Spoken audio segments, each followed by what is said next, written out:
While we are working, we can pray either with our lips or within the heart, giving thanks to God for the strength of our hands and the wisdom of our mind, and for the material things He has granted us, asking Him at the same time to direct the work of our hands toward a purpose pleasing to Him.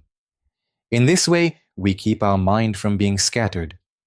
Of course, if a person has received a special blessing from God and a particular calling to dedicate himself entirely to Him, then he must leave aside almsgiving and the reception of strangers, according to the word of Saint Isaac the Syrian. For one of the saints has said that it is not fitting for your way of life to feed the hungry, nor that your cell should become a house of hospitality for strangers. This way of life is appointed for those in the world and is left rather as a good for them, not for those who have withdrawn from the world and are free from visible things, who guard their mind in prayer. Prayer, and especially noetic prayer, the prayer of the mind in the heart, which is practiced in great stillness, is higher in its rank. In any case, for work to be blessed by God and to be of spiritual benefit, it must be carried out according to the will of God, be sanctified by an atmosphere of prayer, not increase the passion of the love of money, be united with almsgiving, and in general be offered to the glory of God. For this reason, it is necessary to set forth some sayings of the saints about inner spiritual work.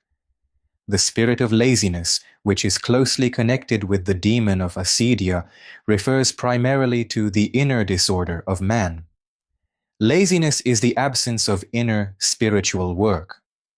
Indeed, according to the teaching of many fathers, a person's inability to overcome the passions is due to the lack of inner spiritual work. The holy apostle Paul exhorts, "Walk in the Spirit, and you shall not fulfill the lust of the flesh." When a brother asked Abba Arsenius to say a word to him, he replied, "As much as it is within your power, strive so that your inner work may be according to God and that it may overcome the outward passions." By inner work, we understand a person's effort to keep the mind pure from defiled thoughts, to repent, and to maintain an unceasing connection with God. St. Anthony once said to Abba Bowman, "A man's great task is to place his own fault before the Lord and to expect temptation until his final breath." To recognize one's fault, to consider oneself responsible for everything, and to expect trial from God, this is inner work. Venerable Nikitas Stithatos teaches that our inner work becomes for the soul either a cause of crowns or of punishments and sufferings. If it occupies itself with divine things and cultivates the fields of humility, it receives from above the rain of tears and cares for love and faith toward God, and compassion toward the neighbor. In this way, the soul, restoring the beauty of the image of Christ, becomes light to men and draws their gaze to itself by the rays of virtue and moves all to glorify God. Otherwise, if it stirs and seeks the things below and human matters and the shameful places of sin, receiving from below foul odor and darkness, it cultivates hatred and distance from good. Thus, restoring the earthly and unbeautiful image of the old man, it becomes darkness to those near it, and through the activity and speech of its senses, it corrupts unformed and unsupported souls, and provokes the blasphemy of God. From all these things, we see that according to the kind of inner work, our whole life is ordered, and thus we become either light or darkness for other people. For this reason, Orthodox tradition urges us to engage in this inner work, through which all things are sanctified, and we become light that drives away the darkness around us, not darkness that fills the whole world with death.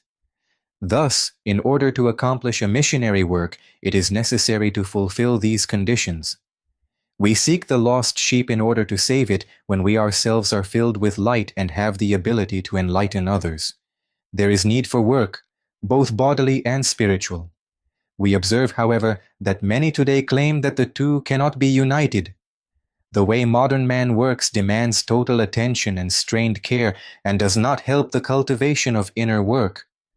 Without rejecting this view, we must note first of all that we have lost the tradition, and for this reason we think that no unity can exist between the two.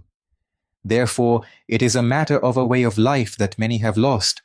Secondly, there are occupations that easily allow this unity. And thirdly, we do not make use of our time for inner work. If we had done so, we could even during bodily labor maintain inner work. Even if we cannot quickly attain perfection, let us ask God to deliver us from the spirit of laziness. O Lord and Master of my life, give me not the spirit of sloth,